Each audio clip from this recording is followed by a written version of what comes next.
हाँ जी बच्चों, good evening everyone. तो ये अब जैसे जैसे सेशन का एंड आ रहा है तो इतने कम लोग रह गए अब जो एक्सरसाइज 3 करते हैं।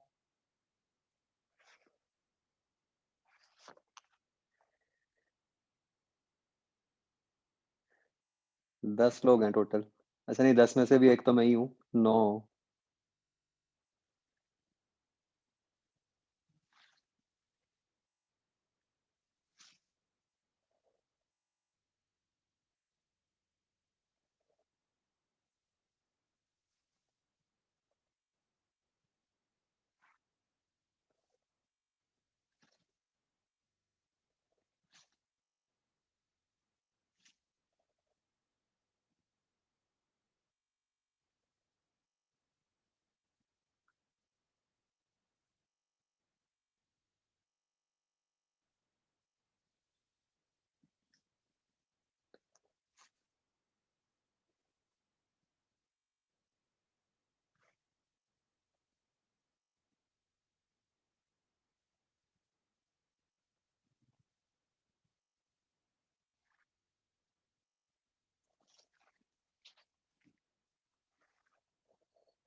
हाँ जी, कहाँ से करनी है बच्चों हमें?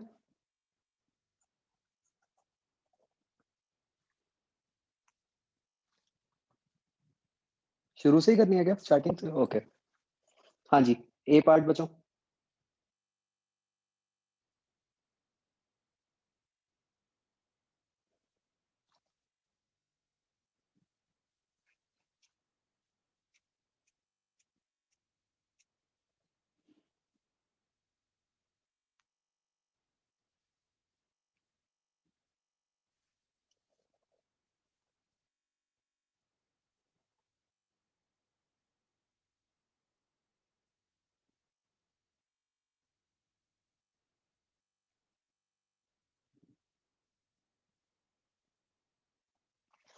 ये बच्चों 10th और 9th का कंसेप्ट सेम ही है, मैं आपको समझा देता हूँ।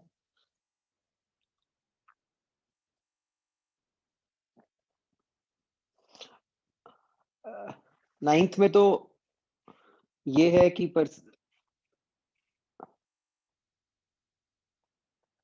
ये ऐसे मिरर है,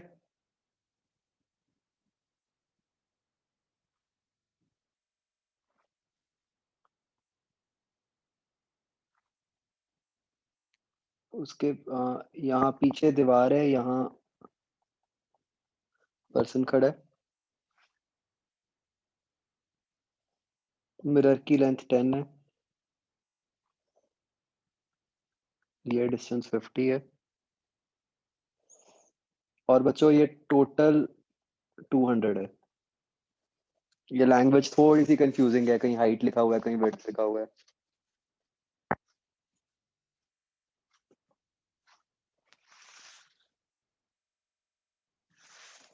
तो अब आपको रेस कैसी माननी है? मतलब एक्सट्रीम से मान लो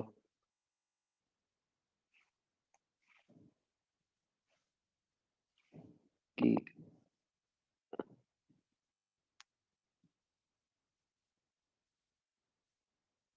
लाइक दिस। इस पे सिमिलर ट्रायंगल्स का रिजल्ट लगा के निकल आएगा कि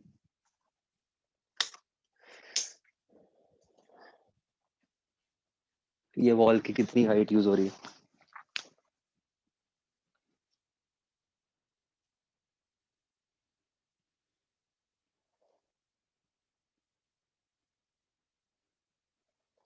ठीक है जी।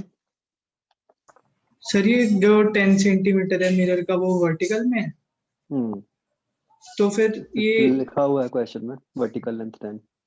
तो जो आपने नीचे वाला बनाया था वो मैक्सिमम कैसे होगा, मतलब नीचे ये वाले लिख एंड से पूरा जाके? ये नहीं, ये लिखा हुआ है ना, assume that he uses the full mirror. तो मिरर कहीं बीच में लगा हुआ होगा। अच्छा ओके। 10th क्वेश्चन में बच्चों ये जो दिया हुआ है कि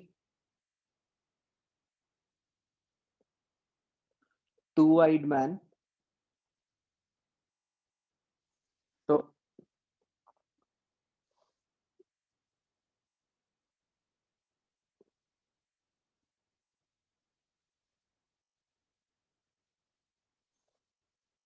ये दो आईज हो गई, ये डिस्टेंस 4 हो गया।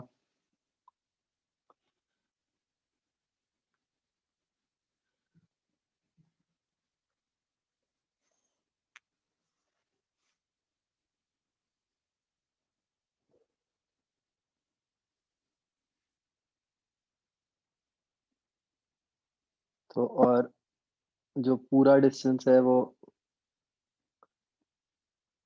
मतलब जो मैन की विड्थ है फेस की, वो 24 हो गई।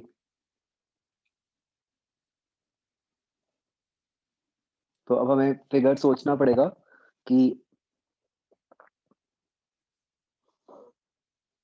जिससे कि सारी रेज आइस तक जाएं। मैं बच्चों एक मिनट फिगर ऊपर बना रहा हूँ और क्लैरिटी।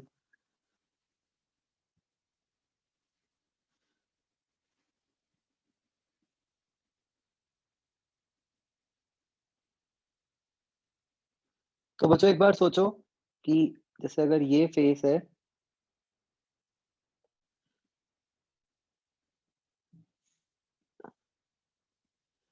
मैं टॉप एंड से जो रे है उसको किधर भेजूं?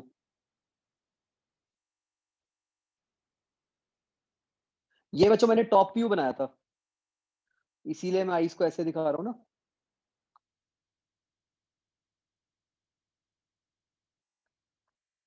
तो 24 हो गया ना फिर ये। हाँ, तो आई वाज आस्किंग कि हमें मिरर का कम से कम पोर्शन यूज करना है, तो किस तरीके से रेज बनाए बच्चों? जो सबसे ऊपर वाला एज है वहां से मैं रे किधर को बनाऊं बच्चों? मतलब ऐसे बनाऊं या ऐसे बनाऊं?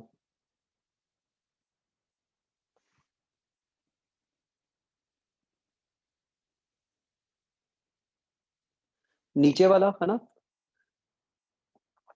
ये पता चल रहा है कि नीचे वाले से कम मिरर यूज होगा।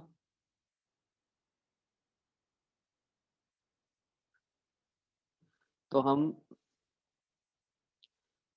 टॉप एज से एक रे बना देंगे इस तरह से। लाइकवाइज बच्चों बॉटम एज से रे बना देंगे ऐसे।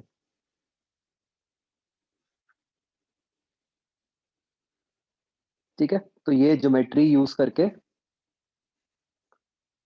मिरर की ये वाली लेंथ यूज हो गई, विड्थ यूज हो गई। बिल्कुल ऐसे ही यही चीज वर्टिकल प्लेन में भी होगी, तब वो 16 हो जाएगा। बट वर्टिकल प्लेन में क्या कोई एडवांटेज मिलेगा बच्चों हमें आइस वाला?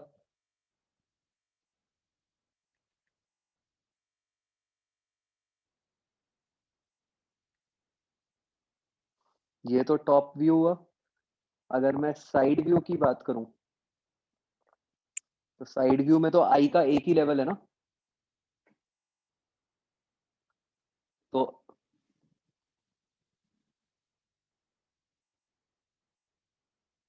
तो यहाँ बच्चों ये हाइट जो है वो 16 हो गई।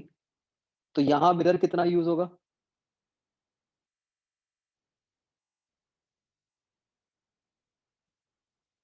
इस तरीके से, है ना? ये तो हमें पता ही है ये कितना आएगा, ये तो 80 आना है। तो इससे बच्चों ये बहुत ध्यान रखने वाली बात है कि 24 पे तो दो आइज वाला इफेक्ट आएगा, 16 वाली डायमेंशन पे दो आइज का कोई काम नहीं है, क्योंकि दोनों आइज जो की हाइट तो सेम ही है ना। जो आपने 24 लिखा है वहां पे 16 नहीं आएगा? मैंने गलत लिख दिया, 24 इंटू 16। सर क्योंकि तो हमारा जो फेस होता है वो वर्टिकल में लंबा होता है।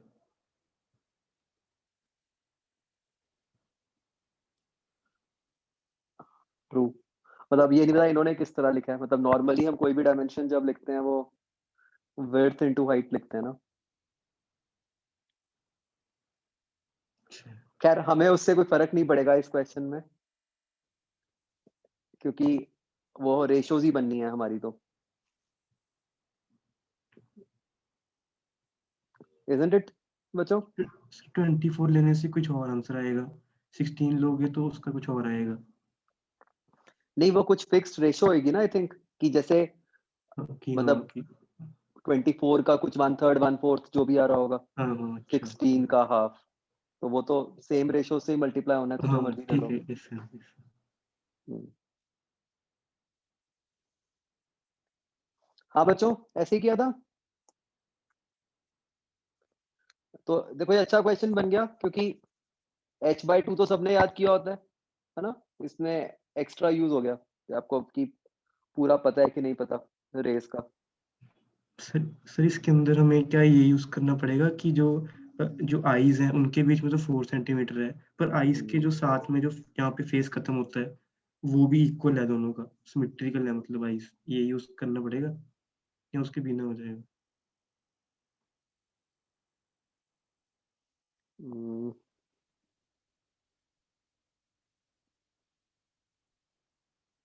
मेरे ख्याल तो सिमेट्रिक मान के ही होगा। यस ठीक, ओके। आगे बचाओ। 15 कह रहे थे।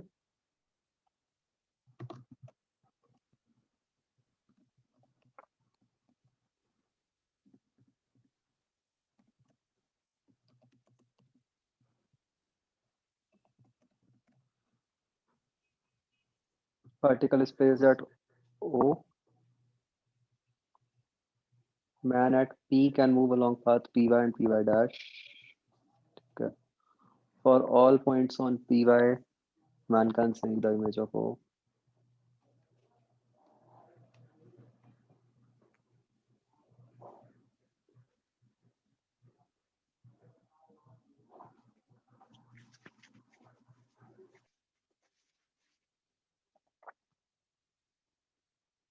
तो बच्चों इस केस में जब हम रेस बनाएंगे,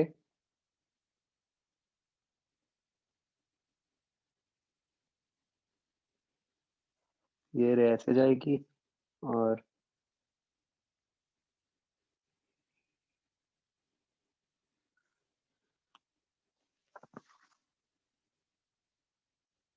ये रे कुछ इस तरह जाएगी।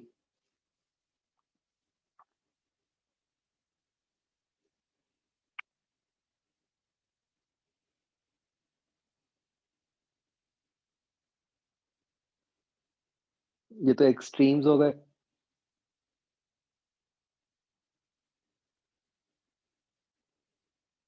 तो हमें कहा है कि on all points on P Y, तो हमें तो बस ये देखना है बेसिकली कि रेस कहाँ कहाँ पे पहुंच रही है ना? ओ से स्ट्राइक करके जो रेज हैं वो किस किस रीजन में पहुंच सकती हैं।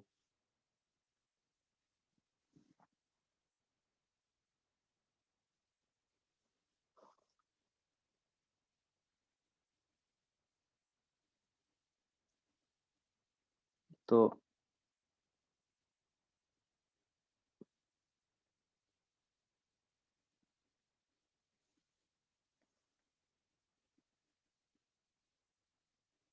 ये मैंने परपेंडिकुलर ड्रॉ किया।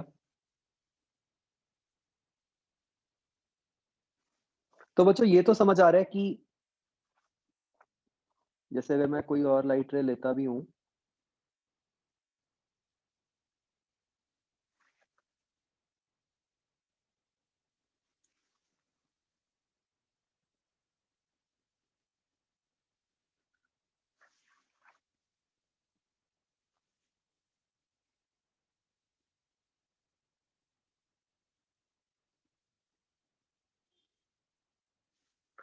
इनफैक्ट ऐसे करने की जगह एक और सिंपल तरीका हो सकता है। आप परपेंडिकुलर ड्रॉप करके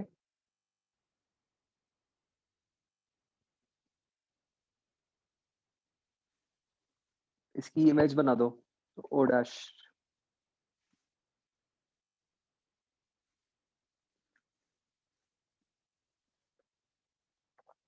ठीक है, तो अब ओ डैश से अगर हम स्ट्रेट लाइंस बनाएं,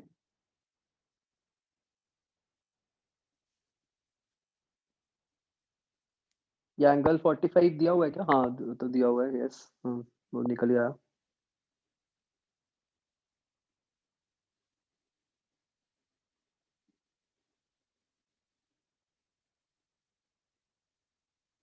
तो ये मतलब परपेंडिकुलर जो है वो सिमेट्रिक ही होगा। तो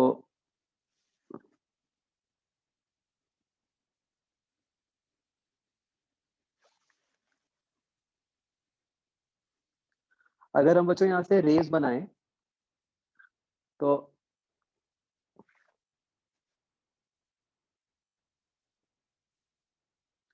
ये बिल्कुल ऊपर ही आ जाएगा ना, जो इमेज आएगी।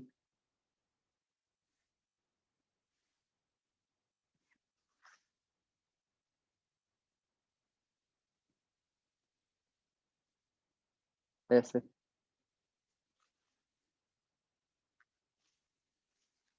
है ना, ये बन गया यहाँ पे ओ डैश। तो यहाँ से हम देख सकते हैं कि अगर हम रेस बनाएं तो ये रे ऐसे जा रही है जो एक्सट्रीम रे है, और इधर से एक्सट्रीम रे ऐसे जा रही है। तो इसका क्या मतलब है? अब इसके इन बिटवीन तो सारे रीजन में ऑब्वियसली रेज आई गई, ठीक है ना। तो हम क्लियरली देख पा रहे हैं बच्चों कि पी वाई डैश पे तो आप जितना मर्जी नीचे चले जाओ, आपको इमेज दिखेगी। बट ऊपर जब आप जा रहे हो तो पी वाई के मतलब ये इतने डिस्टेंस के बियॉन्ड आपको कुछ नहीं दिखेगा, कोई रे नहीं पहुंचेगी, राइट। तो इसके करस्पॉन्डिंग क्या आंसर बन गया बच्चों?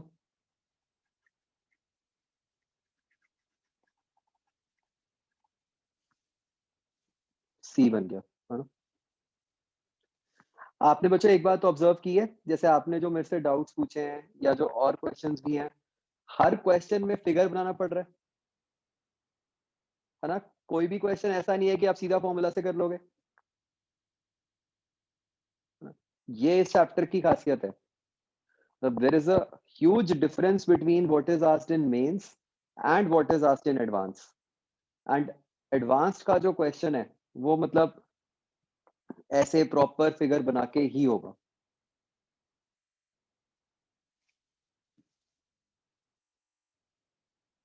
और कोई बच्चों ए पार्ट में?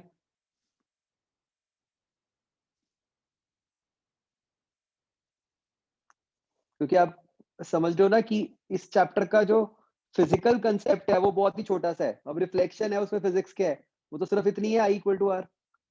तो बाकी जो कॉम्प्लिकेशन क्रिएट होगी वो तो ज्योमेट्री में ही हो सकती है, फिजिक्स वाइज तो कोई कॉम्प्लिकेशन क्रिएट ही नहीं हो सकती।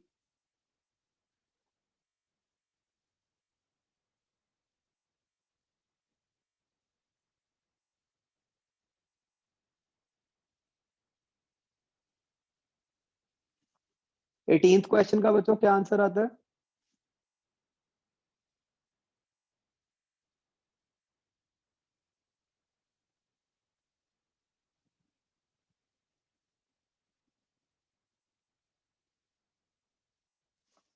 पहले तो आपको ये निकालना पड़ेगा कि 300 डिविएशन के लिए क्या एंगल बनेगा, राइट। क्या एंगल बनता है बच्चों जिससे 300 डिविएशन आती है? 60 बनता है क्या, या 30 बनता है?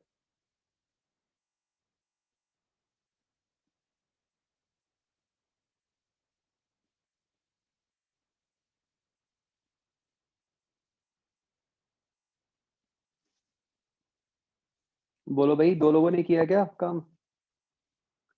60 बनता है, 30 बनता है?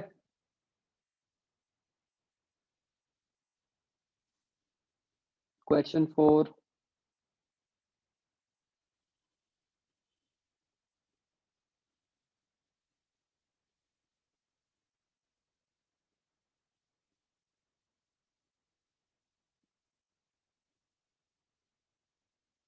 हाँ, सिचुएशन तो सेम ही हो गई।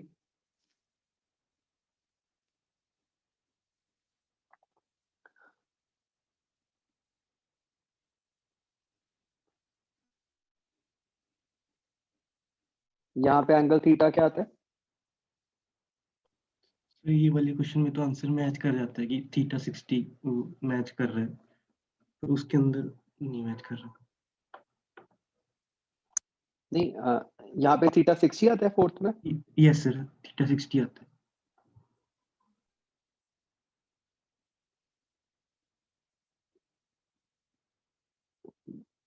थीटा 60 है तो डिविएशन क्या हुई, 300 हुई क्या?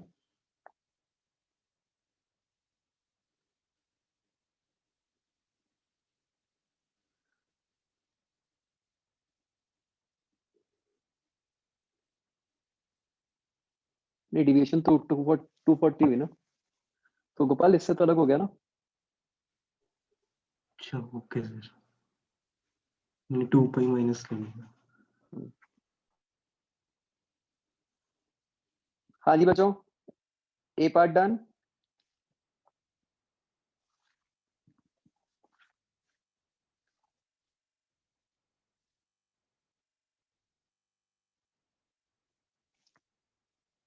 एटीन्थ क्वेश्चन में आपका दोनों मिरर्स के बीच में एंगल 30 आ जाएगा, जैसे फोर्थ क्वेश्चन किया उससे, बिल्कुल उस मेथड से। एक बार 30 आ गया तो उससे आप नंबर ऑफ इमेजेस बता सकते हो। वैसे मैंने आपको कहा था उसकी जरूरत नहीं है ना, नंबर ऑफ इमेजेस वाले पार्ट की, जब ऐसे मिरर्स इंक्लाइंड हो।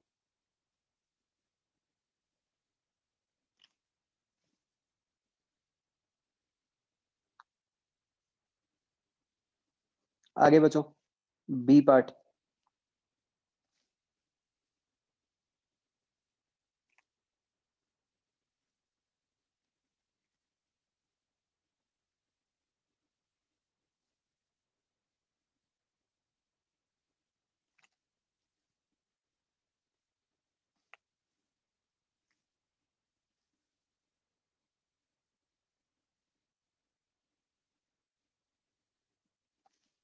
बच्चों कोई डाउट नहीं है क्या अभी में?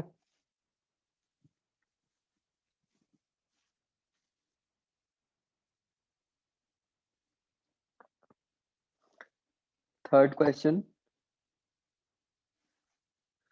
इससे बच्चों क्या हो जाएगा, जब आप मिरर को मूव करोगे तो वो प्रिंसिपल एक्सिस भी शिफ्ट हो गई। मतलब अब m1 के लिए जो ऑब्जेक्ट का y कोऑर्डिनेट है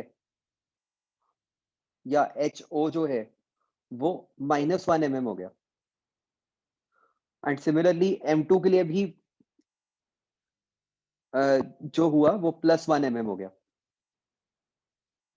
ठीक है, बस यही ध्यान रखना था इसमें कि मतलब इस केस में HO जो है वो 0 नहीं बनेगा, HO की कुछ वैल्यू बन जाएगी, क्योंकि HO जो होता है वो प्रिंसिपल एक्सिस से होता है।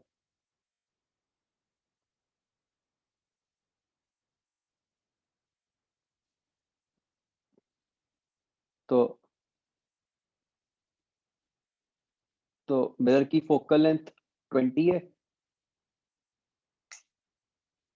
आपने 10 पे रखा हुआ है, तो इसकी इमेज कहाँ बनेगी? बी क्या आ जाएगा यहाँ पे? 1/v + 1/u = 1/f। ये 1/20 आ गया, तो ये वर्चुअल इमेज बनेगी 20 पे। अब HI जो लेना है वो भी प्रिंसिपल एक्सिस से ही लेना है, तो HI आपका 2 आ गया, राइट। तो जो इसकी इमेज बनी वो यहाँ बनी 2 mm ऊपर, दूसरे वाले की इधर से 2 mm नीचे। तो जो टोटल डिस्टेंस है वो 2 + 2 + बीच वाला 2 भी हो गया, तो 6 आंसर आ जाएगा।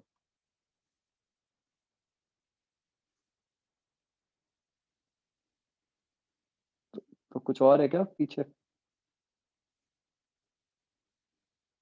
एक मिनट,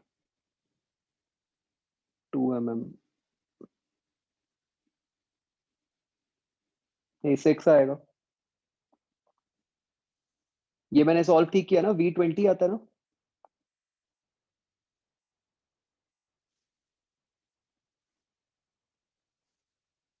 हम्म तो ये किसी ने पूछा क्यों नहीं और doubt?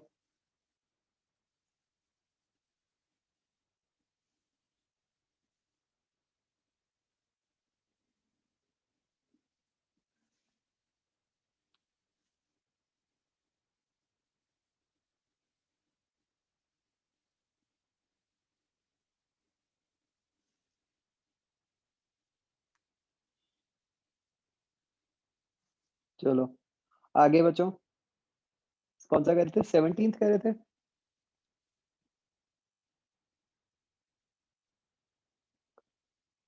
Particle is moving towards a fixed convex mirror. Image also moves. If vi is speed of image and vo is speed of object, then compare करना आपने। तो आपको पता है कि vi by vo जो होता है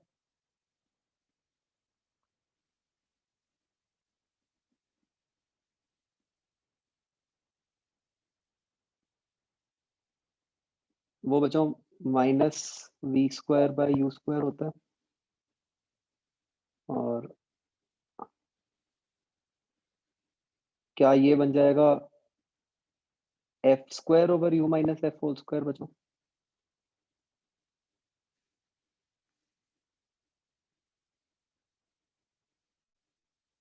v की value U F over U minus F आ जाएगी माइनस के साथ।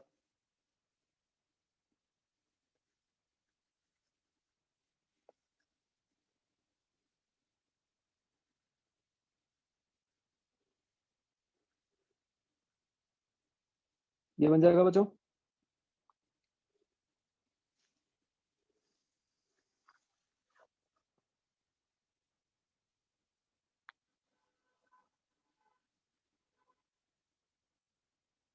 तो प्लीज अंडरस्टैंड, ये कॉन्वेक्स मिरर है, तो जो आपका एफ है वो पॉजिटिव है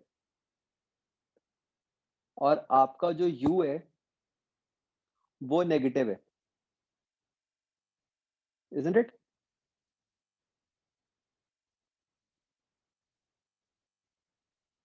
आप ऑब्जेक्ट डिस्टेंस को यू को पुट कर दो कुछ भी माइनस एक्स, तो ये क्या बन गया?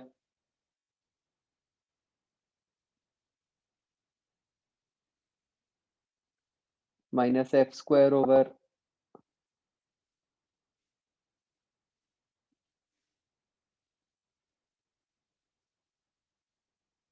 X plus F whole square बन गया। तो वी आई जो है वो तो हमेशा ही वीओ से कम आएगा,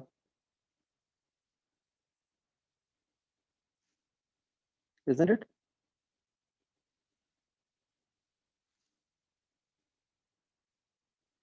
नहीं, लिखा है ना particle is moving towards a fixed convex mirror, तो ये वर्चुअल ऑब्जेक्ट तो हो ही नहीं सकता। जब एक पार्टिकल की बात ही कर ली तो रियल ऑब्जेक्ट ही होगा ना।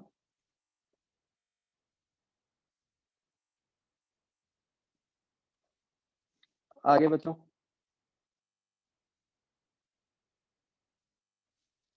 B part done.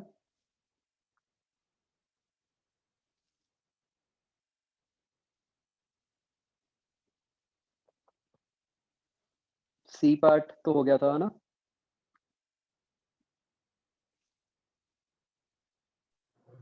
सर जो पार्ट सी का 19th है आपने कहा था भी वो एक बार कर लेना, सेम सही है। वो एक बार इसकी डायग्राम फिर से बना दो, मैंने किया था try.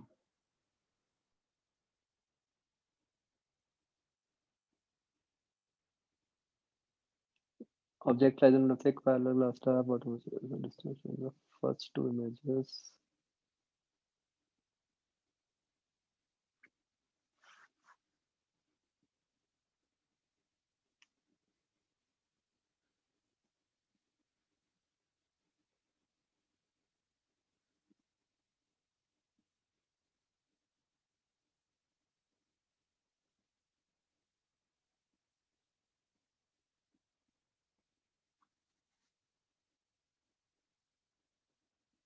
Distance between first two images formed by bottom surface.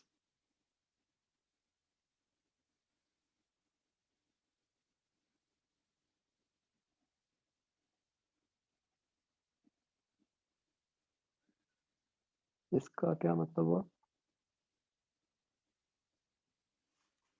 First two images formed by bottom surface.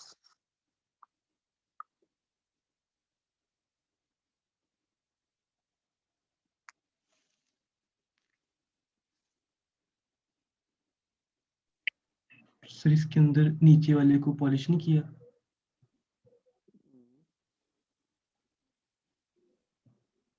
ये मैंने साइडवेज बनाया हुआ ना, राइट साइड पॉलिश कर दिया।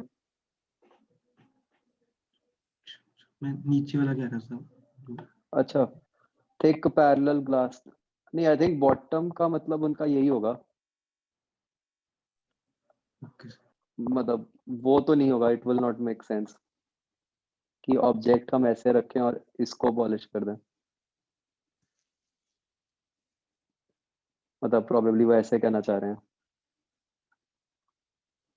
मतलब लाइक दिस।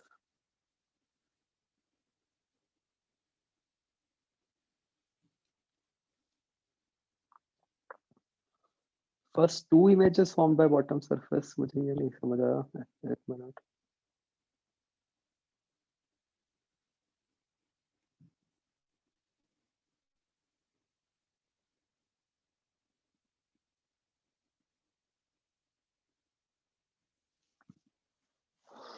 आई थिंक ये उसके इसकी बात ना कर रहा हूँ, मतलब although it should be specified clearly.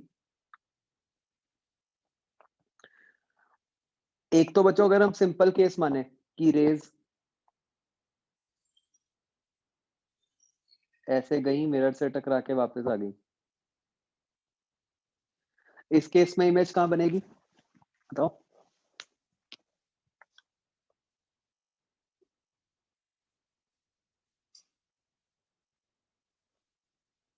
कितना शिफ्ट होके बनेगी इमेज?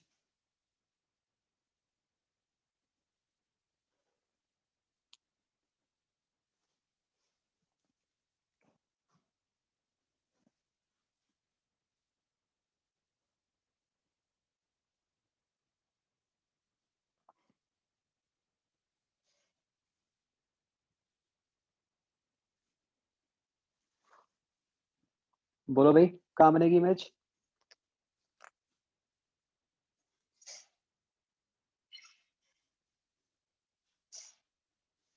मैं कह रहा हूँ कि अगर हम सिंपल केस ये माने, मैं फिगर साइड पे बना रहा हूँ, मुझे थोड़ा बड़ा।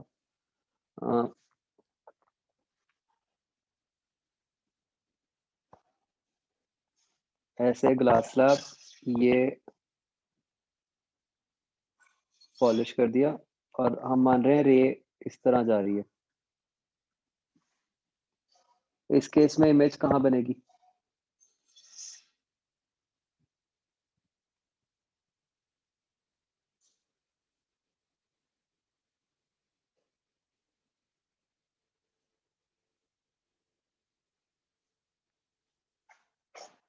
ऑब्जेक्ट का डिस्टेंस कुछ भी h मान लो,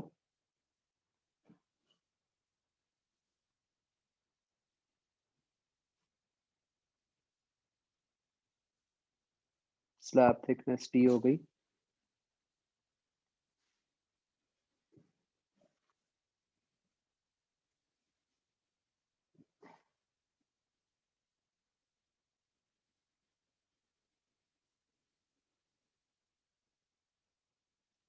अच्छा, इसकी जरूरत ही नहीं है वैसे तो, उन्होंने तो सिर्फ बॉटम सरफेस से ही पूछा है।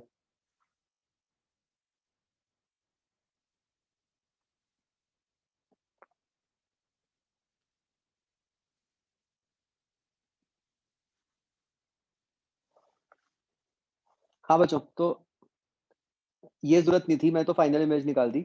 इसकी जरूरत नहीं है क्योंकि हमें तो यही पूछा है image form by bottom surface. तो बच्चों जो सबसे पहला केस है, ये जो बॉटम सरफेस के पास रे आ रही है, ये थिकनेस t, इसको ऑब्जेक्ट कितना शिफ्टेड दिखेगा? इसको मैं h मान लेता हूं, हाइट को। इसको जब रेज मिरर से स्ट्राइक करेंगी, उनको ऑब्जेक्ट वो जो हमारा t into 1 minus 1 by mu distance होता है उतना शिफ्टेड दिखेगा। तो जो इमेज नीचे बनेगी ये कितने डिस्टेंस पे बन गई बच्चों?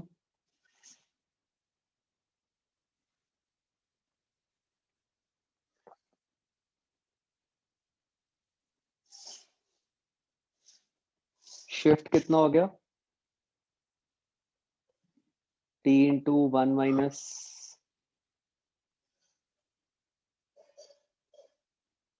1 बाय म्यू, तो ये t/3 शिफ्ट हो गया।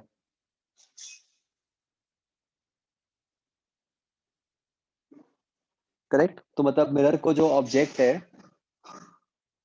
वो कितने डिस्टेंस पे दिख रहा है? t plus h minus t/3, right. तो वो जो उसकी इमेज बनाएगा वो हो गई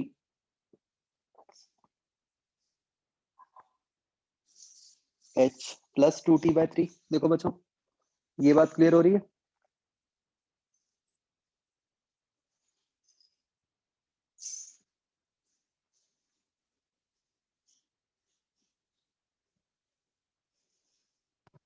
जो शिफ्ट है वो कैसे निकालिए? कोई 1/2 नहीं आएगी तो वो t/2।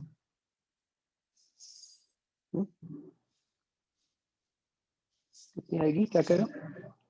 मतलब शिफ्ट मेरी वही मतलब उल्टा आ रहा है, मतलब जैसे वो करते आप कहता था ना। अच्छा हाँ ओके, हाँ मेरे पास एक आंसर में भी लिखा हुआ है। देखो बच्चों जहां कंफ्यूजन हो, रेस कहां से कहां जा रही है? 1 से 3/2 जा रही है।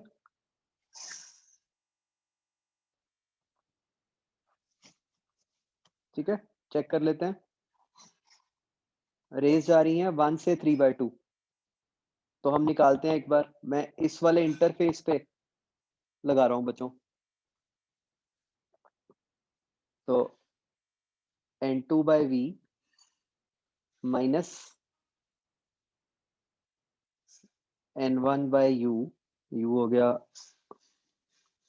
माइनस h,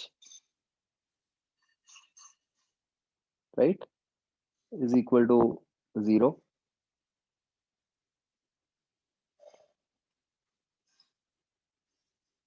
तो ये क्या बन गया?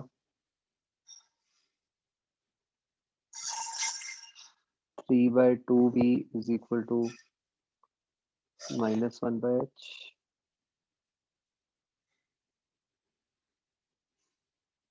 तो v आ गया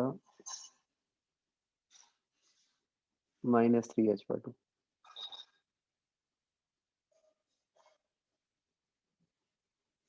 राइट, मैंने उल्टा लिख दिया मतलब। यस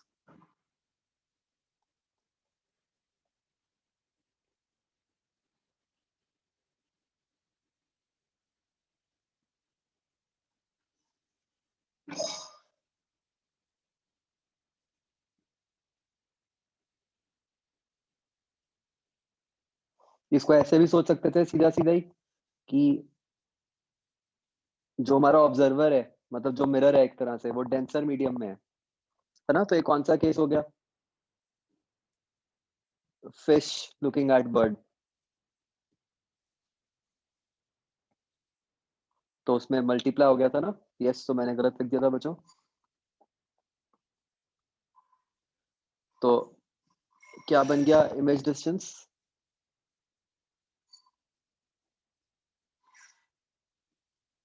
t प्लस 3h/2 हो गया,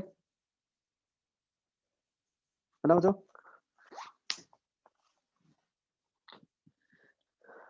तो एक तो इमेज यहां बन गई। दूसरी इमेज की बात बच्चों कहां से हो रही होगी? सोचो।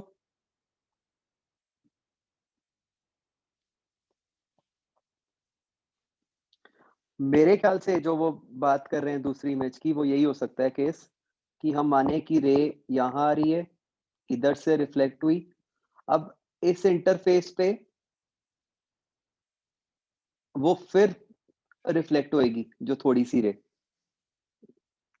तो उन्होंने क्या इमेज बनाई, तभी दूसरी इमेज की बात हो सकती है, और अदरवाइज तो नहीं होएगी।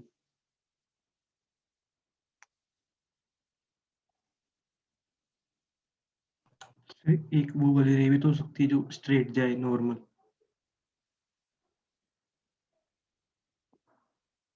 नॉर्मल जाए, मतलब हाँ तो वो सीधी। तो एक रे ही होएगी ना, वो तो फिर अच्छा, कोई इमेज बनाएगी नहीं। ओके। तो बच्चों अब इसके हिसाब से देखो क्या हो गया, आ, अब तो रिफ्रैक्शन नहीं है, एक तरह से मिरर की तरह ही बिहेव कर रहा है वो। ठीक है, we are talking about the small fraction of rays जो रिफ्लेक्ट होंगी, तो एक तरह से मिरर की तरह ही बिहेव कर रहा है। उनको क्या लग रहा है कि रेस कहां से आ रही है,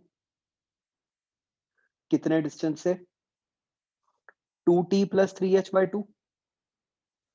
तो वो उसकी जो इमेज बनाएंगे वो अपने से, मतलब ये जो सुपर वाली सरफेस है वो डिस्टेंस हो गया 2t प्लस 3h/2।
यार पता नहीं क्या प्रॉब्लम अंदर बीच में बंद हो जाता।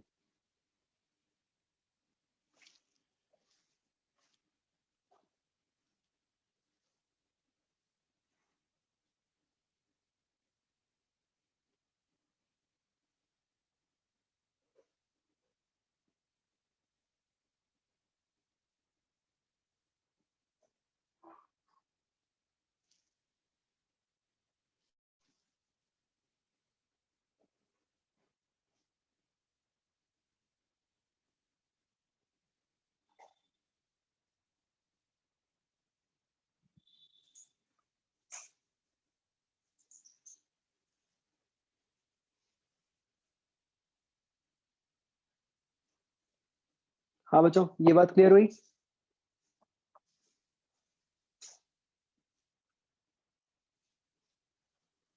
तो अब नीचे वाले मिरर को जो रे आती नजर आ रही है वो कितने डिस्टेंस से आ रही है, 3t प्लस 3h/2।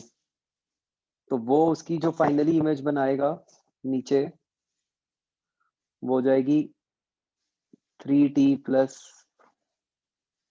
3h/2। तो इन दोनों में जो गैप हो गया वो हो गया 2t। तो 2t की वैल्यू हो गई 4 सेंटीमीटर। तो t हो गया 2 सेंटीमीटर। यही दिया हुआ है बच्चों आंसर।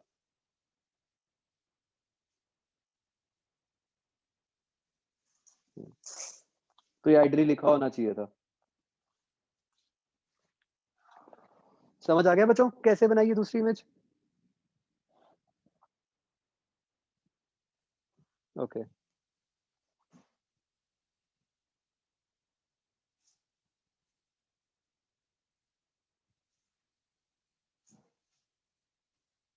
बच्चों इस केस में मान लो वो गलती हो भी जाती, जैसे जो मैंने लिख दिया था जैसे, तो भी आंसर तो यही आ जाता मेरे ख्याल से, क्योंकि वो टर्म तो कट ही जाती। बाकी पता नहीं, मतलब जो सही है वो तो सही है। 16th question.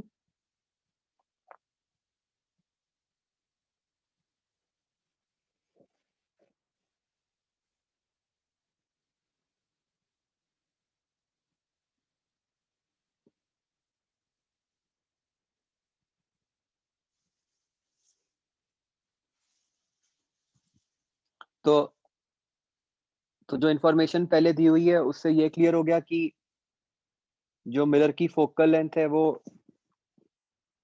25 सेंटीमीटर हो गई, है ना? जो आर है वो 0.5 मीटर हो गया।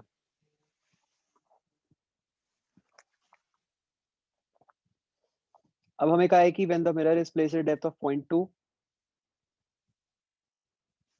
Same phenomena occurs when the pin is placed 0.4 meters from the mirror.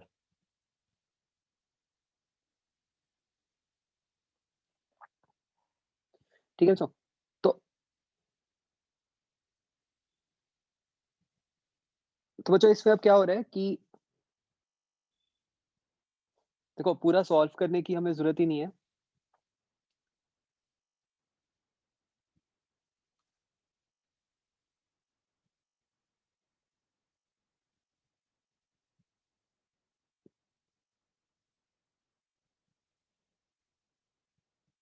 किस केस में ऐसा होगा कि एक बार सोच के बताओ मुझे, किस केस में ऐसा होगा कि रेस कोइंसाइड करेंगी?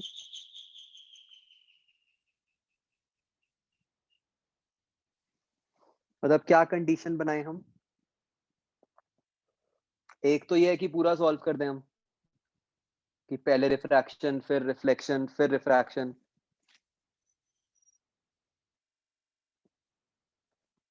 और कोई शॉर्टर मेथड?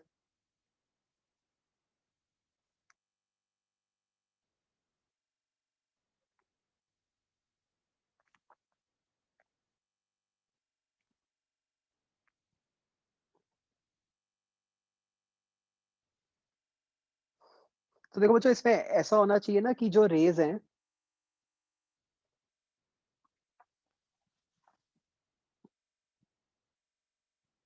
जो इस पॉइंट से रेज आ रही हैं वो यहाँ पे टकराई,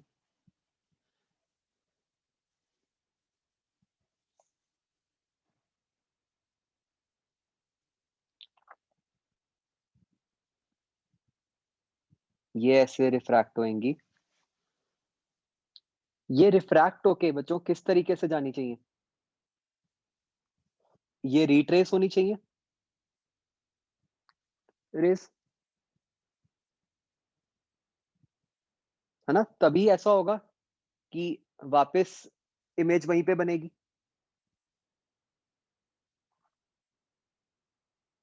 है ना? तो रिट्रेस हो रही है तो मतलब क्या है? किस केस में रिट्रेस होंगी? अगर मिरर को ऐसा लगेगा कि जो रेज हैं वो उसके सी से ही आ रही हैं, है ना? तो क्वेश्चन सिर्फ इतना रह गया इसमें सिंपली कि एक तरह से मिरर को ऑब्जर्वर मानो, तो मिरर को जो पिन की पोजीशन लग रही है वो सी लगनी चाहिए। समझ आ रहा है बच्चों? राइट? तो मतलब जो शिफ्ट होना चाहिए वो इस तरह से होना चाहिए कि मिरर को जो पोजीशन है वो पिन की वो सी पे लगनी चाहिए। तो क्या कंडीशन बन गई कि 0.2 इंटू रिफ्रैक्टिव इंडेक्स क्या हो जाना चाहिए बच्चों?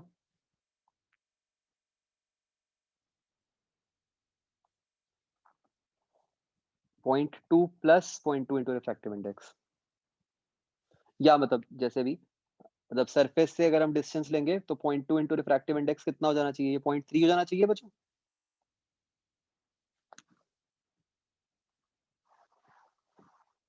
है ना? तो बस सीधा n जो है वो 3/2 आ गया।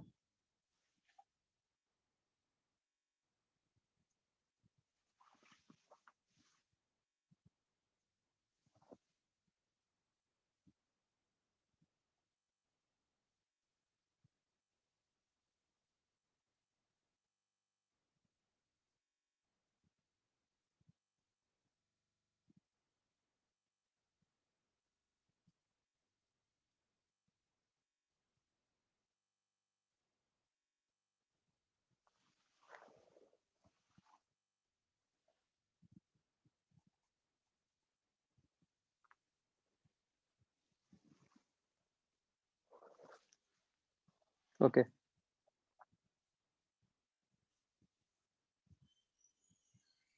तो डी का फर्स्ट मैक्सिमम पॉसिबल डिविएशन, तो मैक्सिमम पॉसिबल डिविएशन कब हो सकती है? जब TIR ही हो जाए,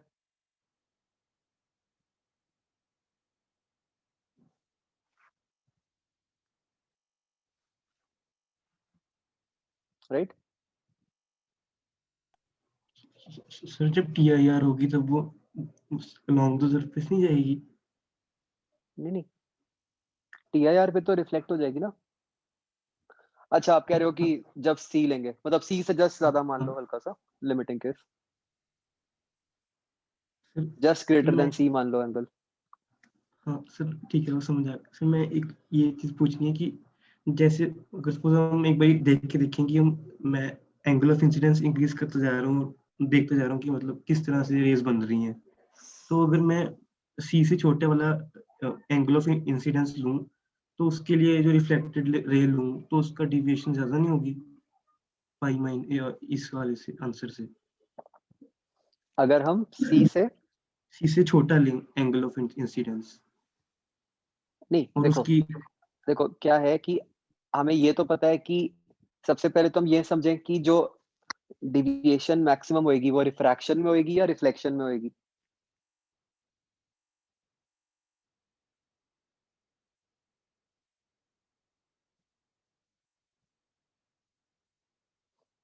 रिफ्लेक्शन में ही होगी, है ना?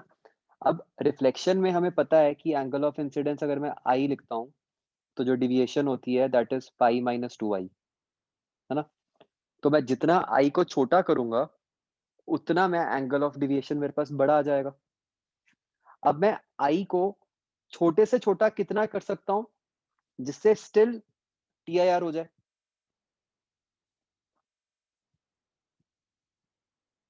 मतलब जस्ट C, है ना? C से हल्का सा बड़ा, तो इसलिए आंसर वो बन गया।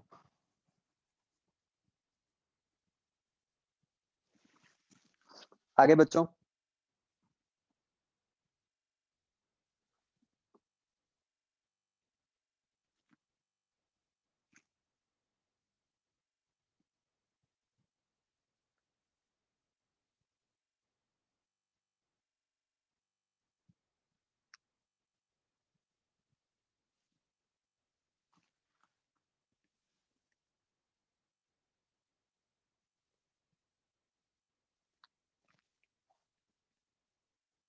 ई पार्ट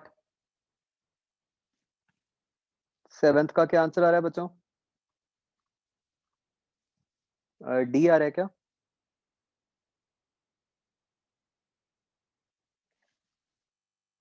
ये ठीक कर लो।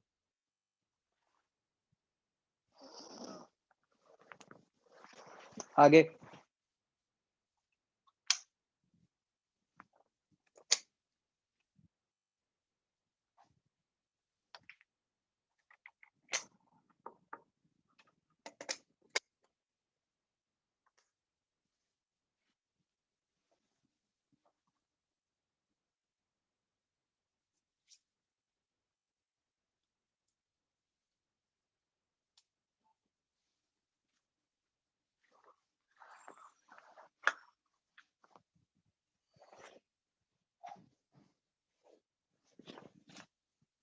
इसमें बच्चों मतलब कोई वैल्यू निकालनी पड़ती है हमें अप्रोक्सीमेट साइन की?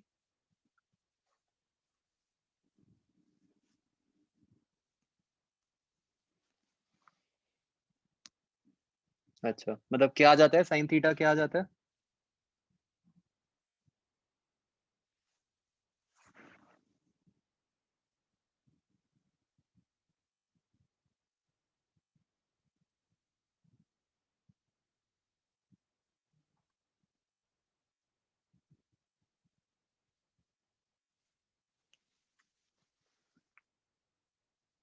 .175 इससे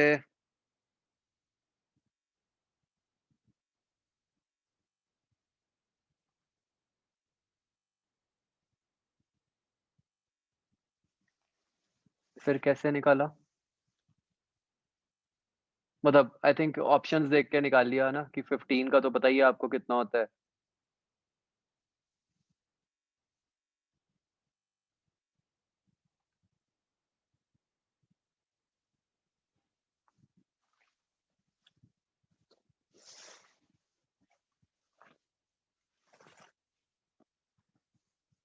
मतलब हाँ अप्रोक्सीमेट सा ही करना पड़ेगा।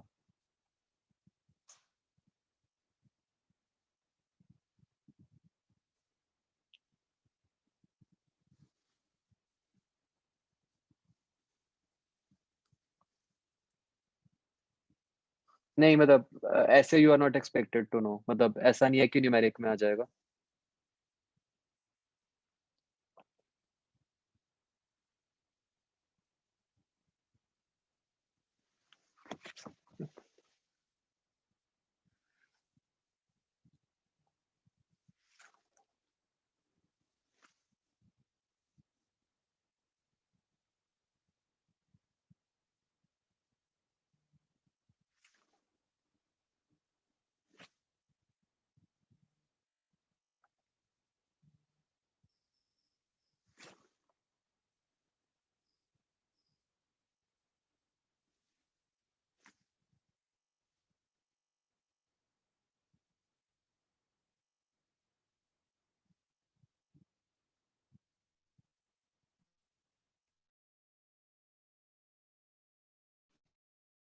मतलब सी के अबाउट सोचो, परपेंडिकुलर टू द प्लेन।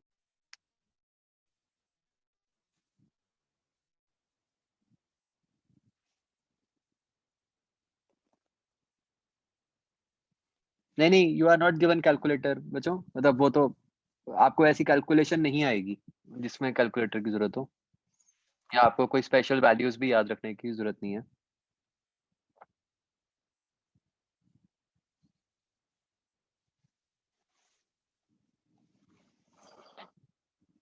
हाँ, इसको z एक्सिस के अबाउट रोटेट कर रहे हैं।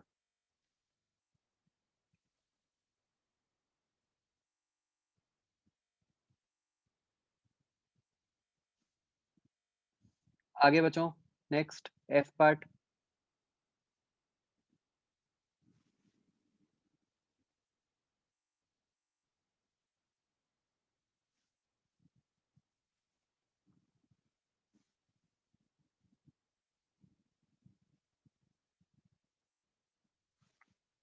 जी पार्ट।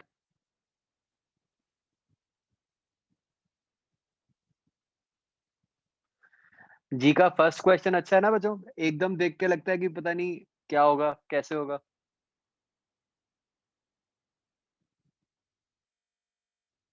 मतलब शेप देख के ही डर लगता है।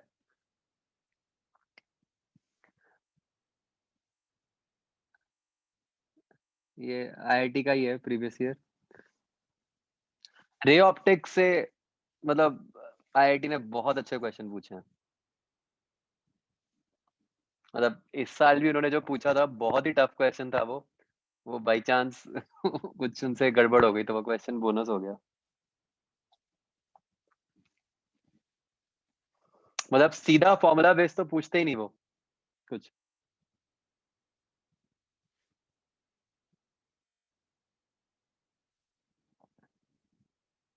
जी पार्ट हो गया बच्चों।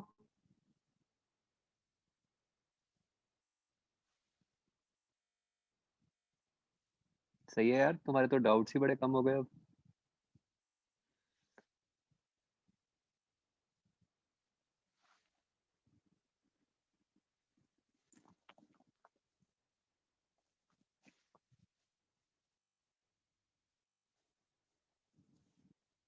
फोर्टींथ, ये बच्चों फिगर मिसिंग है क्या?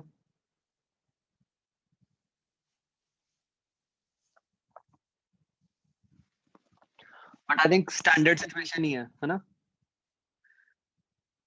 मतलब ये बस एक ऐसे कर्व्ड सरफेस है, इधर म्यू1 है, म्यू2 है,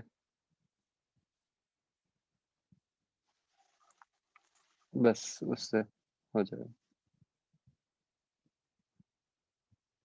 अच्छा, ये ऊपर वाला पार्ट है, ठीक है ठीक है, ये तो हो जाएगा।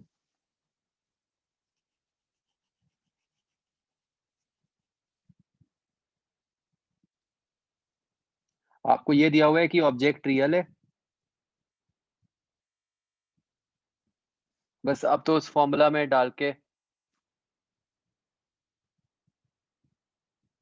नहीं, ए और बी मतलब साइमल्टेनियसली नहीं है, ये तो अलग अलग केसेस हैं, है ना, कि अगर म्यू2 ग्रेटर देन म्यू1 है तो क्या है, और μ2 लेस देन μ1 है तो क्या है? इफ लगा हुआ है ना, इसलिए फिर तो कोई बिल्कुल ही कोई टेंशन नहीं है।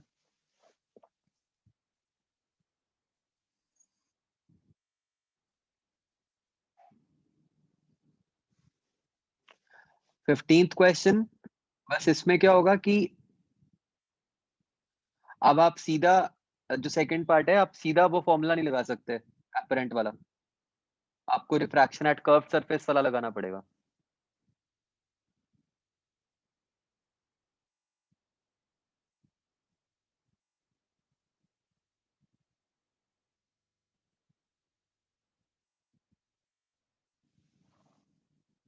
Spherical surface touches the paper.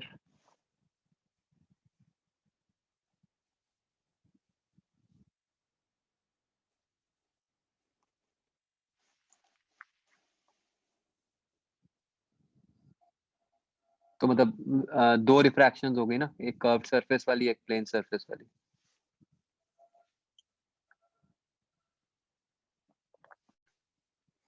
उससे निकाल लो। यही है ना बच्चों, दो रिफ्रैक्शन से ही निकलता है ना।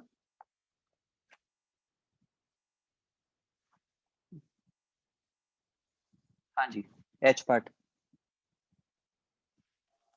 सेकंड।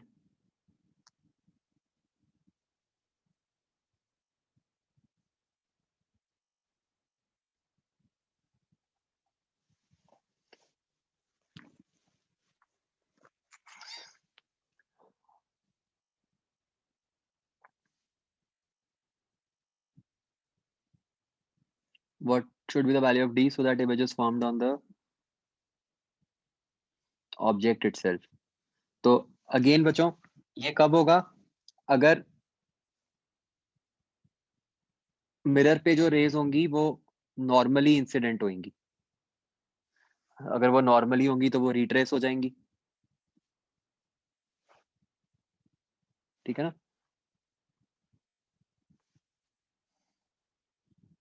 तो मतलब जो लेंस ने इमेज बनानी है वो कॉन्वेक्स मिरर के सेंटर ऑफ कर्वेचर पे बनानी है।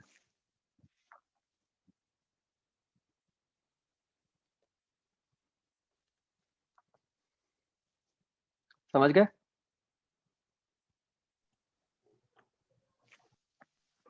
उससे मेरे ख्याल से आंसर आता नहीं है, मतलब यहाँ पर देख लेते हैं। ये पहले से क्या इमेज बन 1/v -1 - 15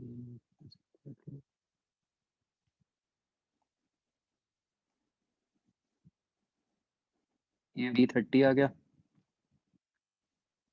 10 आना चाहिए। क्या दिया?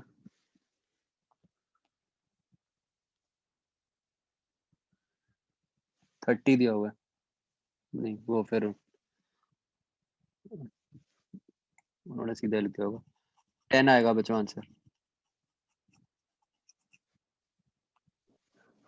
सर मेरे पास एक और आंसर भी आ रहा था जब मैं ना मैथमेटिकली पूरा सॉल्व किया कि मतलब ये दिमाग लगाया था कि वो ऐसे कर्वेचर पे बननी चाहिए, सीधे सा वो कर दिया था, तो उससे आपने प्रॉपर मैथ्स लगा दी। हाँ सारे वेरिएबल्स मतलब टेलीस्कोपिक सा कट गया था वो सारा। ऐसा तो आप क्या पॉसिबल कह रहे था। हो, उससे एक और आंसर आता है? हाँ क्या आता है वो दूसरा आंसर? फिर वो अजीब सा है रूट में।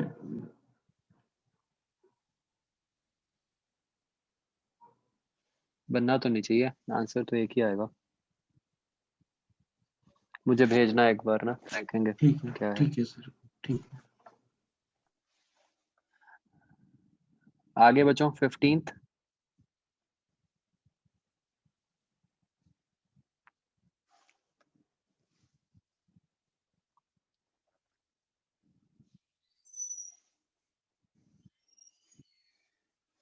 diverging length of focal length 20 is placed coaxially 5 centimeter.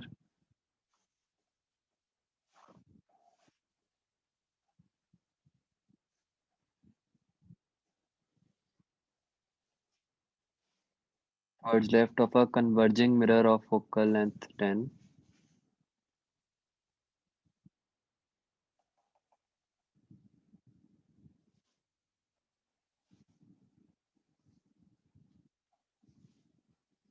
Where should an object be placed towards left of the lens where real image is formed at the object itself? Again वही कि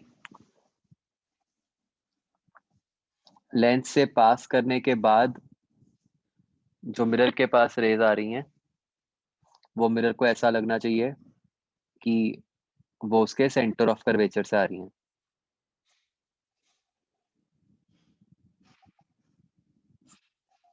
ठीक है, तो if I put this as x, तो lens के लिए equation बन गई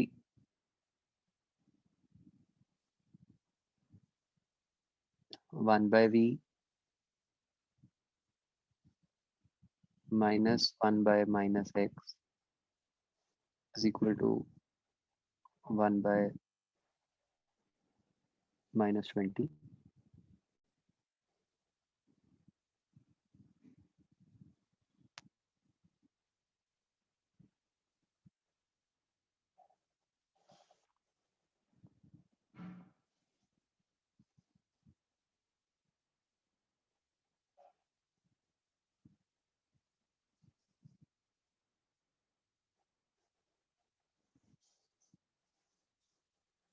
तो यहाँ से बच्चों एक v आएगा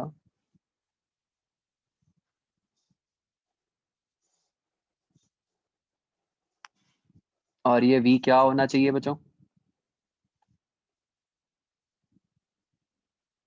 ये v होना चाहिए मिरर का सेंटर, तो ये -15 होना चाहिए v, राइट? इसको सॉल्व करके निकल आएगा, राइट?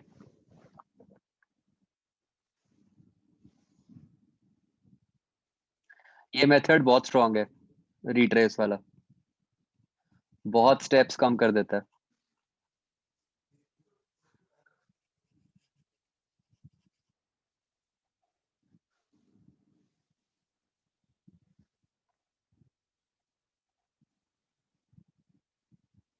थर्टीन्थ बी पार्ट, ये बच्चों जैसे आपको बाकी क्वेश्चंस करके ये आइडिया तो लग गया होगा कि बेसिकली जो ऊपर वाला फिगर है वो कॉन्वेक्स लेंस का है, जो नीचे वाला फिगर है वो कनकेव लेंस का है।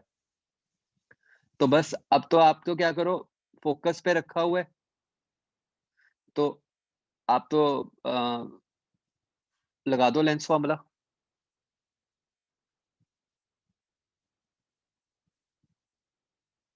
और उससे बना दो कि इमेज कहाँ बनेगी। ठीक है, तो उससे रेस बनाओगे आप, मतलब there is no other way, सीधा रे ट्रेसिंग से नहीं बना सकते हम, हमें लेंस फॉर्मूला लगा के ही निकालना पड़ेगा कि कहाँ पे रेस बनेगी। सर यहाँ पे उसके जो फोकस है वो f2 f1 है, मतलब जो म्यू है दोनों साइड्स वो भी डिफरेंट है ना? नहीं, वो f1 f2 तो बस लिखने का तरीका है कि भाई दोनों साइड वाले फोकस, डिस्टेंस सेम है उनका, डिस्टेंस सेम, अच्छा। हाँ, वो तो सिर्फ बस ये बताने के लिए कि एक लेफ्ट वाला फोकस एक राइट वाला फोकस। और यहाँ पे ना जो मेरी ये इमेज आती है हाँ f2 और लेंस के बीच में आती है। हाँ, जैसे मान लो हम इस केस में निकालते हैं कि 1 बाय वी माइनस 1 बाय ये f डिस्टेंस पे रखा हुआ है, मैं f डिस्टेंस बोल रहा हूँ, ठीक है, minus f is equal to जो उसकी फोकल लेंथ हुई वो हुई -1 बाय f, तो ये v बन गया -2 बाय f, -f/2। तो मतलब all that we can say is कि जो लेंस से जो भी रह जाएगी वो इस तरह से जाएगी कि वो ऐसे कन्वर्ज हो जाए।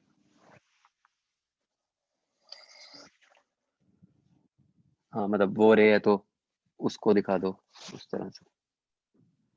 सर एक बारी आंसर देखना उसने, एक बारी देख लो आंसर, पीछे एक डायग्राम बनाई हुई है।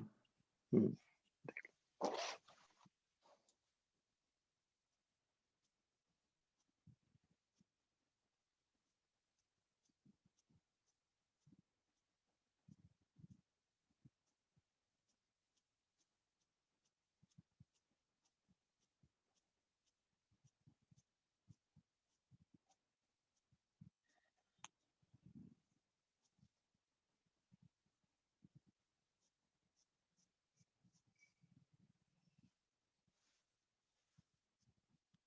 मेरे पास है नहीं आंसर की वाली फाइल।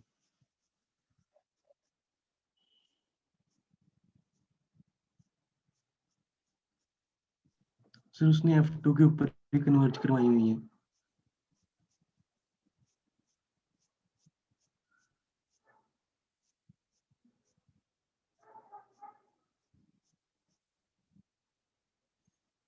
F2 के ऊपर फिर पता नहीं, मतलब बहुत अजीब सी डायग्राम है, मतलब बता नहीं सकता ये ड्रॉ करके।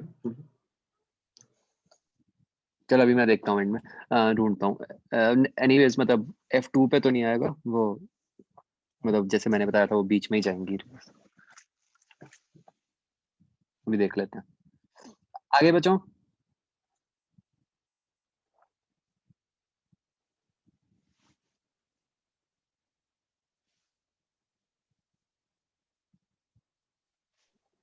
सर एक बारी क्वेश्चन नंबर 28 देखना।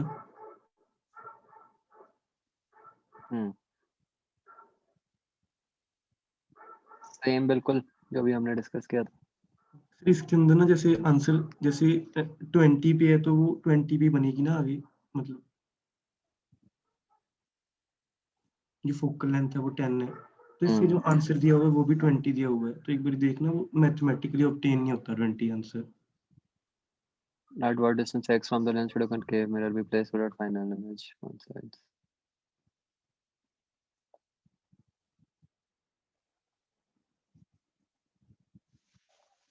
मतलब इसने जो इमेज बनाई वो बनाई 20 पे,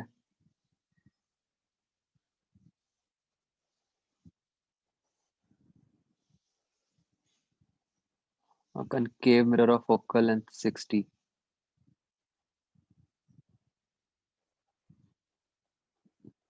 तो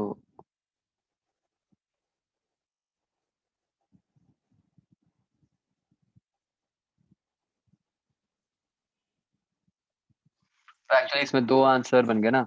एक आंसर तो यही बनता कि मतलब ये इस साइड पे 120 होता,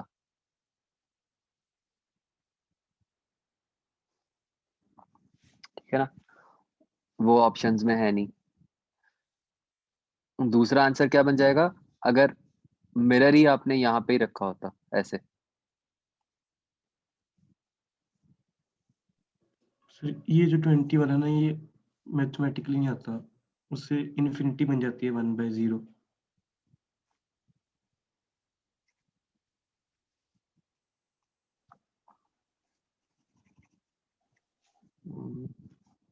आना तो चाहिए,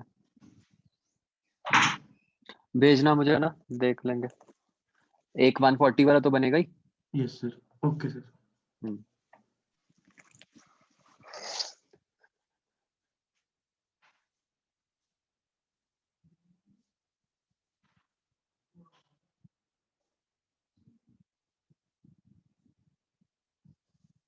आगे बचो। आई पार्ट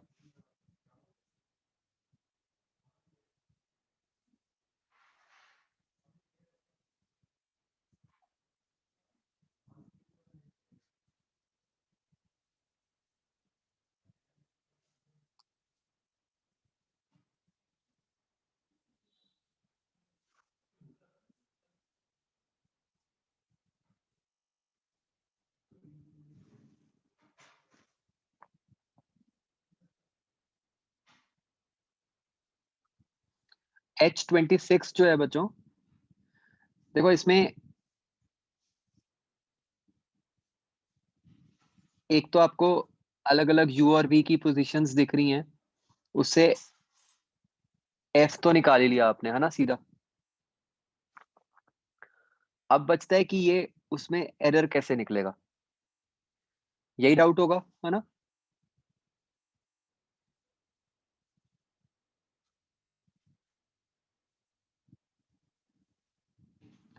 तो वो कैसे निकलेगा? वो आप इसको देख के कि ये देखो u और v के जो अंदर डिमार्केशंस की हुई हैं, तो आपको ये पता चल गया कि डेल्टा u और डेल्टा v क्या है। तो ये 10 डिविजन्स होंगी, ठीक है? तो वो आपके पास डेल्टा u डेल्टा v आ गया, तो उस पे वो एरर वाला फॉर्मूला लगा के उससे डेल्टा f निकल आएगा। हाँ गोपाल। मैंने ना एक और मेथड से किया था कि मैंने ना मतलब -11 पे v की वैल्यू निकाल ली। u जब -11 है तो v की वैल्यू निकाल ली, फिर f निकाल लिया, वो 5.1 आ गया था।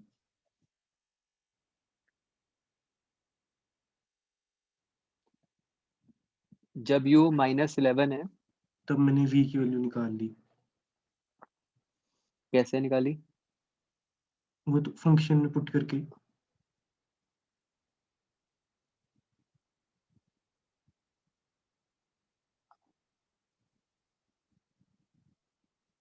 नहीं, f तो है नहीं हमारे पास।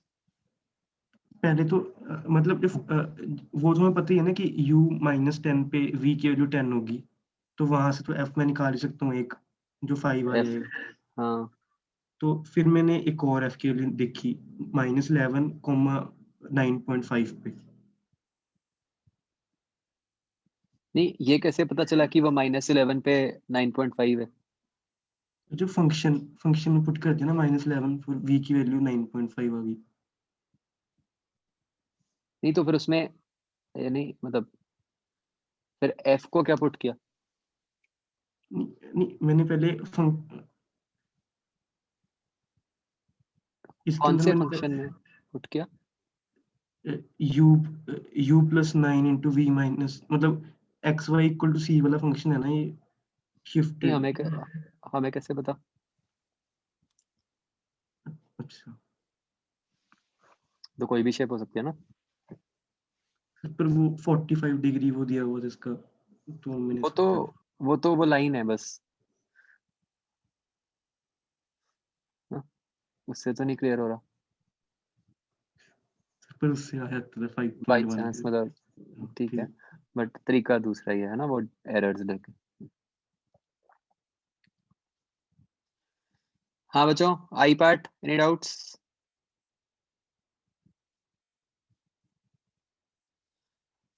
आई पार्ट में तकरीबन सारे क्वेश्चन एक जैसे थे, है ना? इसमें कोई इतना अलग नहीं है कुछ। हाँ लक्षिका। जो एच पार्ट में 9th है वो खोलना है एक बार। हम्म इसमें जैसे जो सेकंड वाला लेंस है, इसमें f इज टू जो -10 दिया है, मतलब ये पूरे लेंस का ही दिया हमारे को, प्लेनो जो है पूरे लेंस का, हाँ हाँ। उससे फिर आ नहीं रहा था मतलब आंसर। जैसे जो फर्स्ट वाली इमेज बनेगी वो मेरी v इज टू 15 पे बन रही थी, मतलब जो थर्ड वाले लेंस है उस पे। ठीक है, तो उसके बाद मतलब मेरा आंसर अलग आ रहा था, पर देख लो।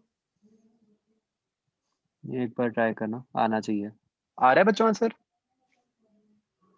जैसे फर्स्ट से मान लो पहले लेंस से 15 आ गया, ठीक है, कोई दिक्कत नहीं है। तो दूसरा जो लेंस है उसके लिए ऑब्जेक्ट डिस्टेंस +10 हो गया, तो उससे उसका v निकाल लो। ठीक है, वो गलती कर दी थी। ठीक है सर, ओके।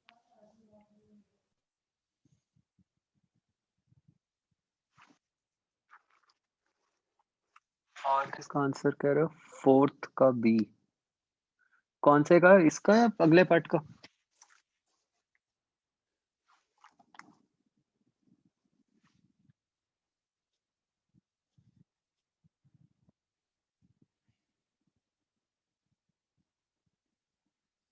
बच्चों फोर्थ के b का आ रहा है आंसर? वैसे तो फिर वही करना है ना जो आज हमने सीखा है, कैसे कोइंसाइड करवाना है। आंसर ठीक है।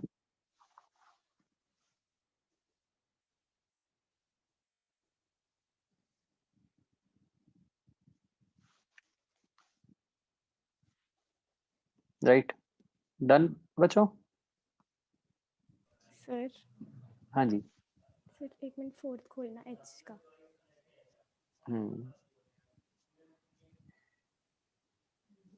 इसमें जैसे जो फोर्थ है वो मतलब थर्ड जैसे है ना, सेम है। तो इसमें वो फर्क नहीं पड़ेगा कि हम लाइट कहाँ से डाल रहे हैं?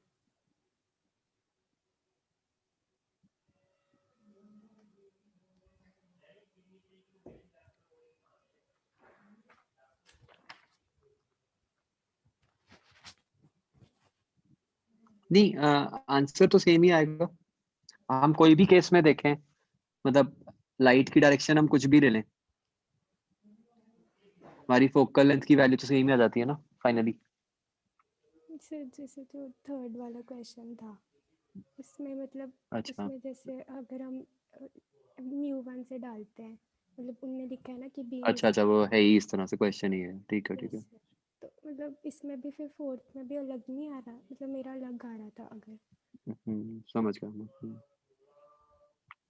अच्छा ठीक है, वो बेसिकली उन्होंने किसी एक केस का ही आंसर दिया हुआ होगा फोर्थ में, है ना? सर हाँ हाँ, वो लेफ्ट से अज्यूम किया होगा, सर ये दिया होना चाहिए। Yes. Okay sir, thank you.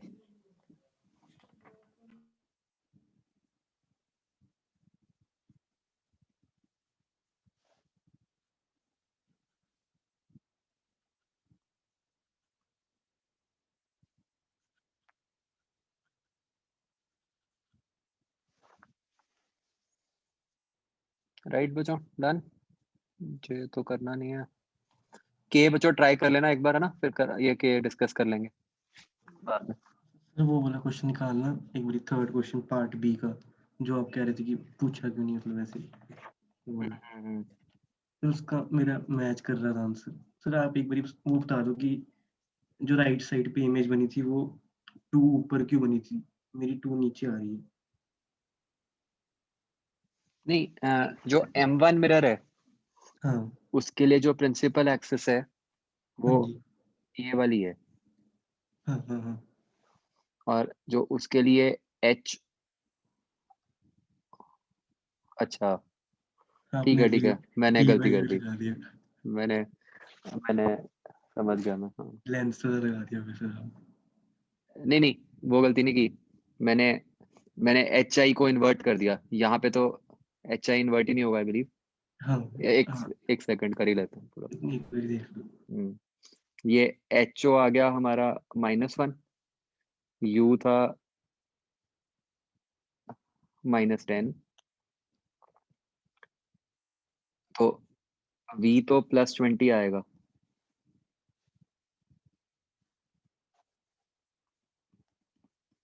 तो HI/HO इज -V/U। मुझे ऐसा लगा मैंने यहाँ गलती की है। तो HI/-1,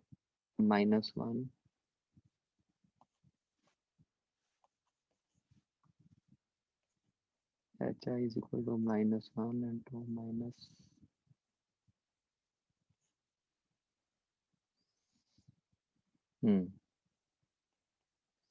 तो HI भी नेगेटिव ही आ रहा है ना? यस सर, वो 2 नीचे बन जाता है उधर, तो वो वो 2 प्रिंसिपल ऊपर। एक्सिस से 2 नीचे ही बना। तो मतलब बेसिकली ये हो गया ना कि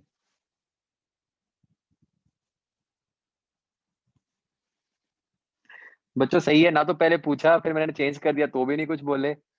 क्या कर कैसे किया आपने काम? तो इसकी इमेज यहाँ बनेगी और उसकी मतलब M1 के कारण यहाँ बनेगी, M2 के कारण यहाँ बनेगी, तो ये 2 ही आएगा।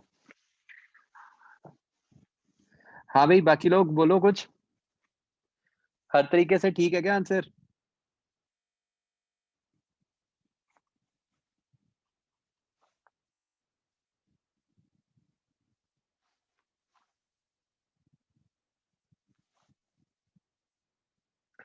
मैं अभी गलत कुछ तो नहीं हो रहा कि कोई डाउट नहीं है और एक किया ही नहीं हुआ अच्छे से?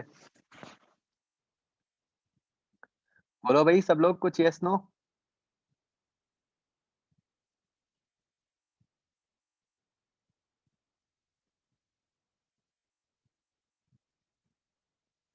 मुझे सबका आंसर चाहिए।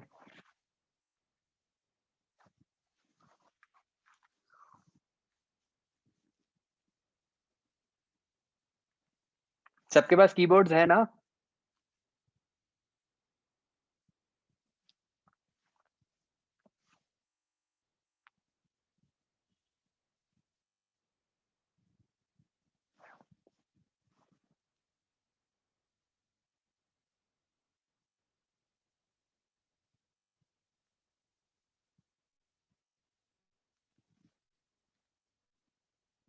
बोलो भाई, भव्य, शोभित,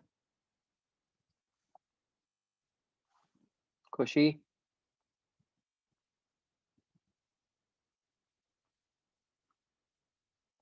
किया है कि नहीं किया? किए मॉड्यूल किया हुआ है कि नहीं किया हुआ? ठीक है।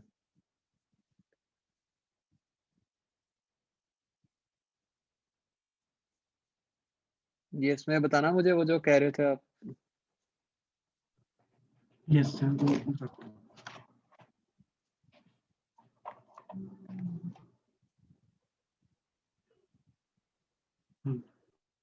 नहीं इसमें तो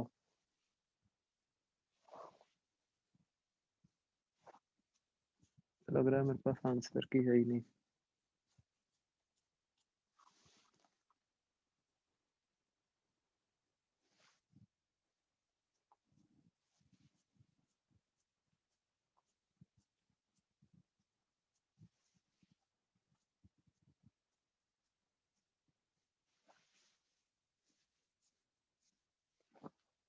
No, I don't have the answer key.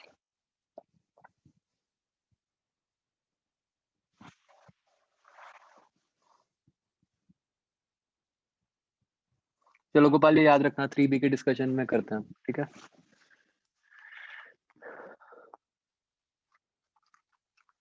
नहीं वो तो बाई चांस है गोपाल, उसका लॉजिक नहीं है कुछ।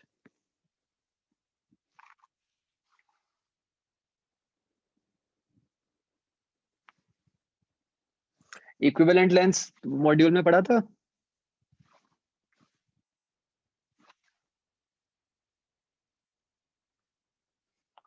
शोभित,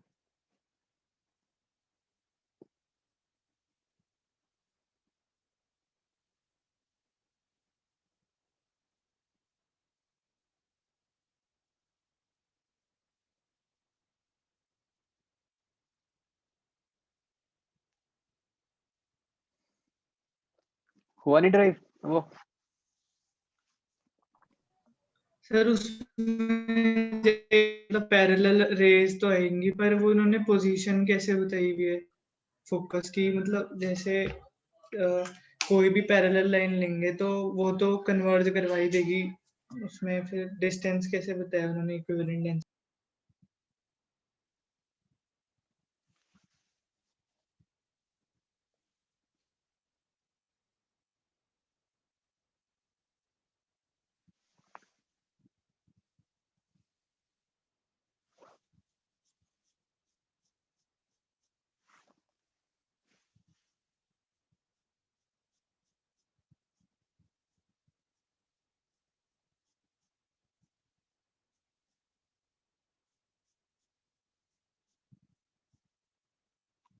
किस पेज पे था?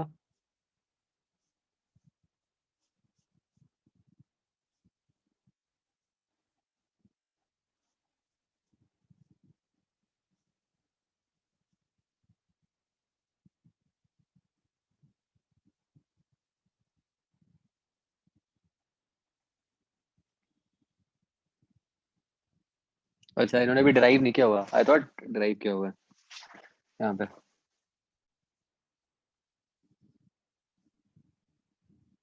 अच्छा तो इसको क्या करो, जनरल टर्म्स में लिखो, सारा कुछ जनरल टर्म्स में लिखो, फिर बनाओ, फिर बनेगा। मतलब अगर आप पैरेलल रेज ले लोगे फिर तो सिर्फ फोकल लेंथ निकलेगी, उससे आप सेकंड वाला पार्ट नहीं निकाल पाओगे। उसके लिए क्या करो, कोई भी जनरल डिस्टेंस यू लिख के टर्म्स बनाओ कि पहले की इमेज दूसरे का ऑब्जेक्ट, ठीक है, उससे बन जाएगा।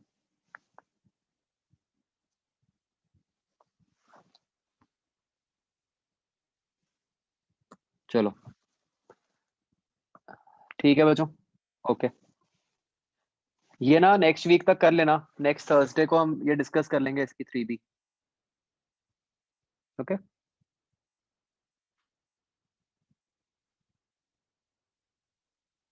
हाँ वैभव पूछो, कोई इंडिविजुअल डाउट है बच्चों, किसी का पूछ लो।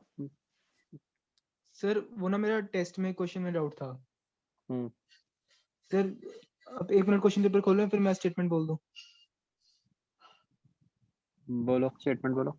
ओके सर, तो ये था कि the amplitude of magnetic field in a region is carried by an electromagnetic wave is this, intensity of the wave पूछी थी सर। इसमें ना मेरा आंसर वो करके आ रहा है, मतलब मैंने तो टोटल का निकाल दिया, इन्होंने जो आंसर निकाला है वो खाली मैग्नेटिक के हिसाब से निकाला, मतलब हाफ करके 1.2। ये क्वेश्चन नंबर 11 है। रुको मैं लैंग्वेज चेक कर।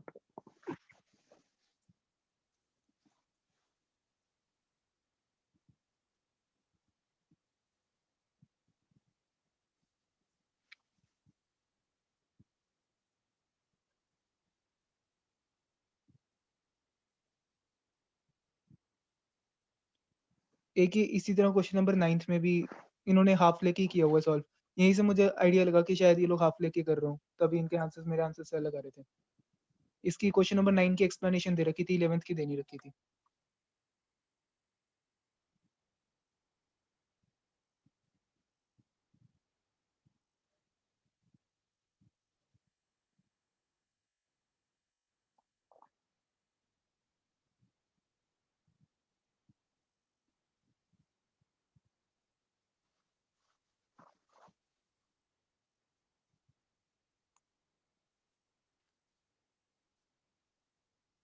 एवरेज इंटेंसिटी पूछिए, यस सर। ये बी दिया हुआ है। Yes sir.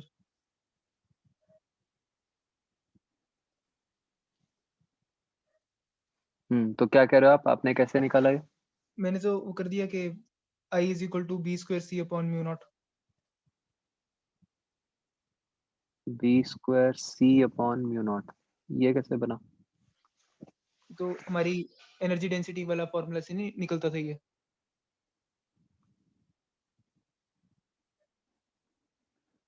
नहीं इसमें तो वो लगेगा ना, जो अपना वो फॉर्मूला होता है epsilon naught E R M S square C,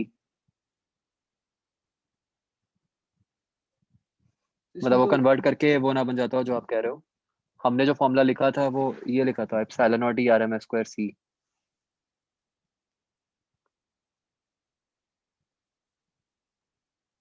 हाँ जी ठीक है, पर फिर उसमें मतलब ERMS में हम वो डालते हैं ना ई स्क्वायर वाला, मतलब स्क्वायर्स के वो एवरेज, नहीं तो जब स्क्वायर्स ई, का लिखेंगे तो फिर उससे बी स्क्वायर सी वाली टर्म।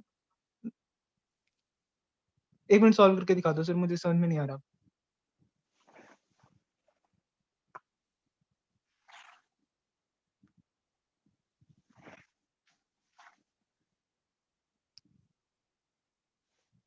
हेलो। हाँ हाँ कर रहा हूँ। Okay.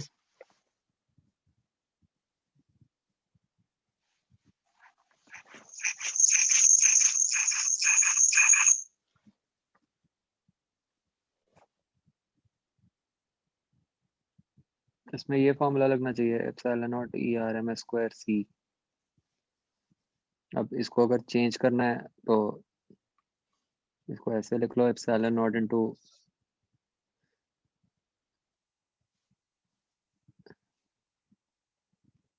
E by B equal to C होता है ना, यस सर। तो epsilon naught into B R M S square into C cube बन गया।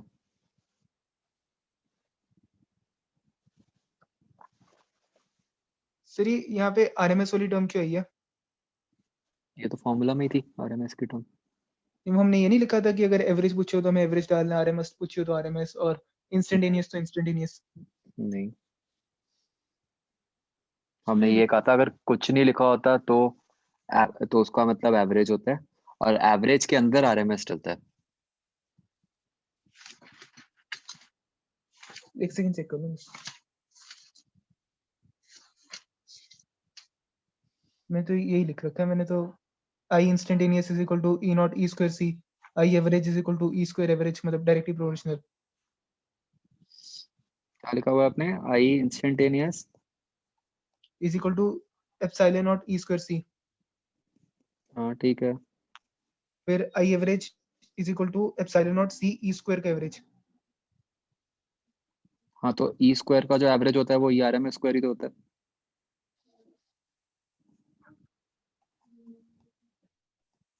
ठीक है सर। तो ये मतलब इसे निकालते कैसे हैं, मतलब जो अभी इसको आपने बी में कन्वर्ट कर लिया, तो जो बी की वैल्यू दे रखी है आगे हमारे पास बी नॉट की, वही मैं सीधा हाँ। सीधा डाल दूंगा इसके अंदर। नहीं, वो तो बी नॉट है ना, बी नॉट से भी आरएमएस बनाओगे ना √2 से डिवाइड करके।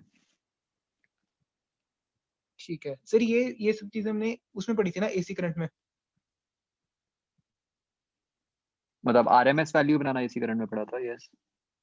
वो मेरा चैप्टर थोड़ा मिस हो गया था, मुझे बीच में कोविड हो गया था, इसलिए मेरे सब अच्छा चीजें अच्छा। थोड़ी वीक रहेगी। ओहो। एक ना सर 11th क्वेश्चन में इन्होंने जिस तरह सॉल्व कर रखा है, उसमें सीधा सीधा इंटेंसिटी पूछ रखी है, उसमें ना फिर इन्होंने खाली मैग्नेटिक फील्ड से लेके सॉल्व किया हुआ है, मतलब हाफ लगा दिया था आगे इन्होंने एक।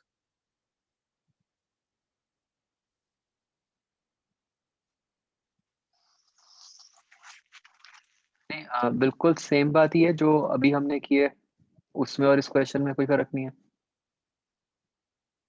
इसमें ना इन्होंने जो सॉल्यूशन दे रखा है उसमें इन्होंने शायद हाफ लगाया था यार, इसमें नहीं है, एक सेकंड, शायद 9th क्वेश्चन के सॉल्यूशन में इन्होंने half B naught square C upon epsilon naught किया आई एवरेज को।